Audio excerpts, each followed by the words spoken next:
Ça se matérialise d'abord par la gestion du changement se matérialise d'abord par une liberté totale d'expérimenter.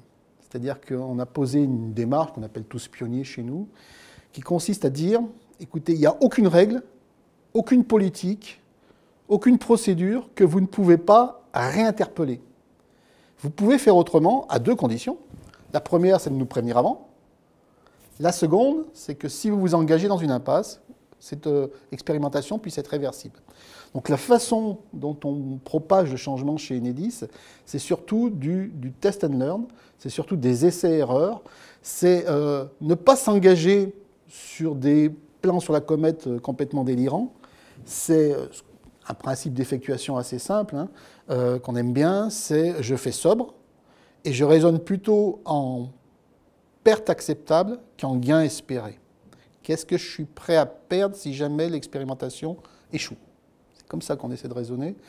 Et ainsi, on peut finalement avoir une liberté assez grande pour expérimenter beaucoup de choses, y compris sur des sujets qui étaient un peu sacrés chez nous. Alors, je ne sais pas si c'est une singularité, mais en tout cas, la singularité d'Enedis sur le changement tel que je l'aperçois moi, c'est véritablement notre capacité à affronter ou à oser sur tous les terrains. Il n'y a pas de terrain tabou, proscrit, sur lequel on ne peut pas tester des choses innovantes, sur lequel on ne peut pas essayer de faire différemment. Tous les terrains sont autorisés à être challengés. Alors, pour progresser en matière de changement aujourd'hui, notre organisation devrait, elle l'a engagée, mais c'est encore inachevé, en tout cas pas terminé, elle devrait embarquer plus fortement et plus totalement les fonctions dites métiers, les fonctions nationales, celles qui sont par essence les plus éloignées du terrain. Les fonctions opérationnelles ont bien compris tout l'intérêt de tester, d'être en réactivité vis-à-vis du client. Pour les fonctions nationales, c'est plus complexe. Elles ont en général un rôle d'expert.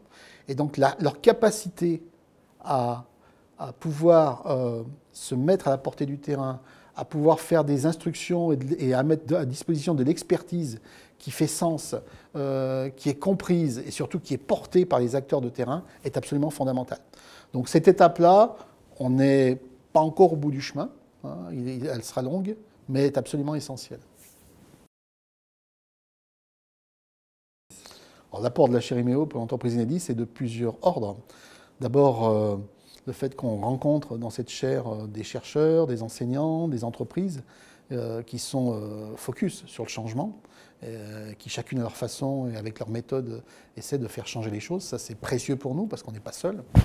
C'est le premier apport. Le deuxième apport, ce sont la force de recherche qu'a mis IMEO à notre service, hein, puisque nous sommes depuis plusieurs années, mais cette année en particulier, sur un terrain d'études chez Enedis qui nous permet de vérifier que les modes de management autonomes et responsabilisants que peuvent prodiguer certains managers ont des résultats opérationnels très tangibles. Voilà ce qu'on fait avec la chaire IMEO actuellement.